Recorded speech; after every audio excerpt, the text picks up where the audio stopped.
Hello friends, ഇന്നലെ നമുക്ക് നല്ല ഒരു മഴ പെയ്തു. ഇവിടെ ഇപ്പോഴും വെള്ളം തളം കെട്ടി കിടപ്പുണ്ട്. ഇവിടെ എല്ലാം നല്ലൊരു മഴ ഇന്നലെ പെയ്തു. പെയ്തത് കൊണ്ട് കുറേ പായലും അങ്ങനെയുള്ള കുറച്ചൊക്കെ അങ്ങ് മാറിപ്പോയിട്ടുണ്ട്. വെള്ളം അങ്ങ് ഓവർഫ്ലോ ചെയ്തത് കാരണം കുറേ പായലും അസോളയും എല്ലാം അങ്ങ് ഒലിച്ചങ്ങ് പോയിട്ടുണ്ട്. അതുകൊണ്ട് കുറച്ചൊരു ഭംഗി വന്നിട്ടുണ്ട് ഇന്നും ഗാർഡൻ കാണാനായിട്ട്. പിന്നെ ഒന്ന് വൃത്തിയാക്കാനും ഉണ്ട്. പായലെല്ലാം അങ്ങോട്ടും ഇങ്ങോട്ടും ഒക്കെ ആയി തറയിൽ കിടപ്പുണ്ട് ഇഷ്ടം പോലെ. അപ്പോൾ അതെല്ലാം ഇനി ഉണങ്ങിയാലേ നമ്മളെ കൊണ്ട് എടുക്കാനും കഴിയുള്ളൂ. കണ്ട എല്ലാം നല്ല പ്യുവറായിട്ട് കിടപ്പുണ്ട്. വെള്ളമെല്ലാം നല്ല തെളിഞ്ഞ് കിടപ്പുണ്ട്. ഇത് നമ്മുടെ വാട്സാനയാണ്.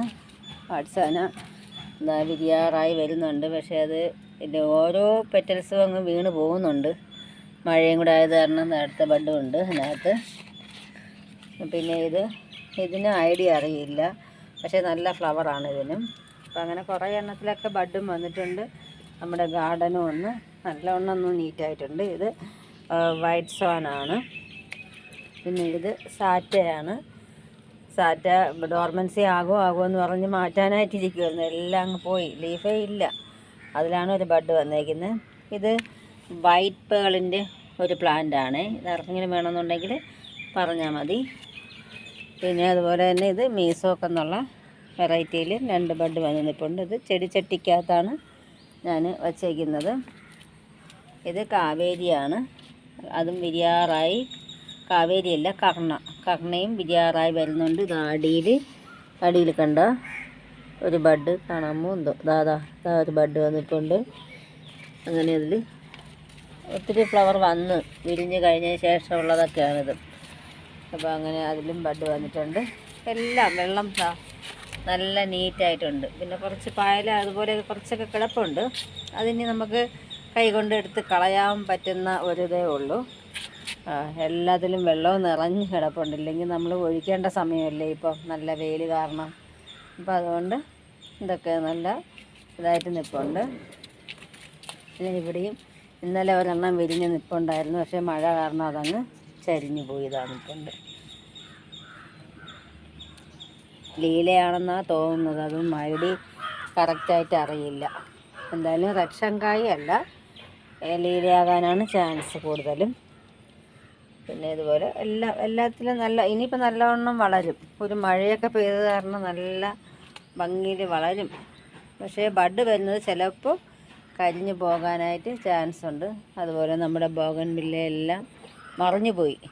എല്ലാം അങ്ങ് നല്ലവണ്ണം മറിഞ്ഞങ്ങ് പോയി. വെയിറ്റ് കൊണ്ട് വെള്ളം കെട്ടി നിന്നിട്ടൊക്കെ അങ്ങനെയൊക്കെ വന്നിട്ടുണ്ട്. പിന്നെ ഒത്തിരി പ്ലാന്റ്സ് എല്ലാം ഒത്തിരി പായലുമായിട്ട് കിടന്ന ടബുകളാണ്. ഇപ്പോൾ ഇച്ചിരി നല്ല ഭംഗിയായിട്ട് കിടപ്പുണ്ട്. കുറേ പായലങ്ങ് തറയിലേക്ക് അങ്ങ് പോയിട്ടുണ്ട്. അതായത് വിരിഞ്ഞ് വരാറായിട്ടുണ്ട്. അങ്ങനെ ഒത്തിരി ഉണ്ട്. പിന്നെ ഇത് പീച്ച് കൊളറാഡോയുടെ പ്ലാന്റാണ്. ആർക്കെങ്കിലും ആവശ്യമുണ്ടെങ്കിൽ അത് ചോദിച്ചാൽ മതി. അതിൻ്റെ ഒരു പ്ലാന്റ് ഉണ്ട്. ഇതും കുടമുല്ല എന്നുള്ള വെറൈറ്റിയാണ്. ഒരു ബഡ് നിൽപ്പുണ്ട്. ഒരു ബഡ്, ഇവിടെ ഒരു ബഡ് നിൽപ്പുണ്ട്. ഇത്രയും തന്നെയാണ് ലീഫ് വന്നിട്ടുള്ളത്. ഇത്രയേ വന്നിട്ടുള്ളൂ. അപ്പോൾ ഇത് ആദ്യം 2 പൂ വന്നിട്ടുണ്ടായിരുന്നു. 2 പ്രാവശ്യം പൂത്തു. പിന്നെ ഇത് 3ാമത്തെ പ്രാവശ്യമാണ് ഈ 3 ബഡും വന്ന് നിൽക്കുന്നത്. ഇത്രയും ലീഫ് വന്നിട്ടുള്ളൂ. എല്ലാവരും വാങ്ങി വയ്ക്കണം. ഇഷ്ടംപോലെ ഫ്ലവർ തരുന്ന ഒരു വെറൈറ്റിയാണ്. ഞാനും വെച്ചിട്ട് കുറച്ച് നാളുകൾ മാത്രമേ ആയിട്ടുള്ളൂ. ഇത് ജൂലിയറ്റ് എന്നുള്ള വെറൈറ്റിയിൽ ഒരു ബഡ് വന്നിട്ടുണ്ട്. ജൂലിയറ്റ് ഫ്ലോട്ടിങ് ലീഫിൽ കിടക്കുന്നേ ഉള്ളൂ. അതിലൊരു ബഡ് വന്നിട്ടുണ്ട്. പിന്നെ ഇത് വൈറ്റ് ആപ്പിളാണ്. അതിൽ ബഡ് വരുമായിരിക്കും. സ്റ്റാൻഡിങ് ലീഫൊക്കെ വന്ന് നിൽപ്പുണ്ട്. അതുപോലെ തന്നെ ഇതും ദിലൻ എന്നുള്ള വെറൈറ്റിയാണ്. അതിൽ സ്റ്റാൻഡിങ് ലീഫ് വന്നിട്ടുണ്ട്. ബഡ് ഉടനെ കാണുമെന്ന് വിശ്വസിക്കുന്നു. പിന്നെ അതുപോലെ തന്നെ ഇത് ആൽമണ്ട് സൺഷൈൻ എന്നാണ് എഴുതിയിരിക്കുന്നത്. ഇനി ഏതാണെന്ന് ഫ്ലവർ വന്നാലേ അറിയാൻ പാടുള്ളൂ. അങ്ങനെ കുറച്ച് വെറൈറ്റീസ്. അത് ഡാർക്ക് റെഡ് എന്നുള്ള പുതിയ വെറൈറ്റിയാണ്. അതിൽ സ്റ്റാൻഡിങ് ലീഫ് വന്നിട്ടുണ്ട്. അപ്പോൾ ഇനി എല്ലാത്തിലും ബഡ് വരുന്ന സമയമാണ് ഇപ്പോൾ. അപ്പോൾ ട്യൂബേഴ്സ് ഇപ്പോൾ കിട്ടുന്നതും വാങ്ങി എല്ലാവരും വച്ച് കഴിഞ്ഞാൽ 2 ആഴ്ച 1 മാസത്തിനകം തന്നെ എല്ലാവർക്കും ഫ്ലവർ വിരിയുന്നതായിരിക്കും. അപ്പോൾ എല്ലാവരും എൻ്റെ വീഡിയോ ഇഷ്ടമായെങ്കിൽ ലൈക്കും കമൻറ്റും ഒക്കെ കൊടുത്ത് സപ്പോർട്ട് ചെയ്ത്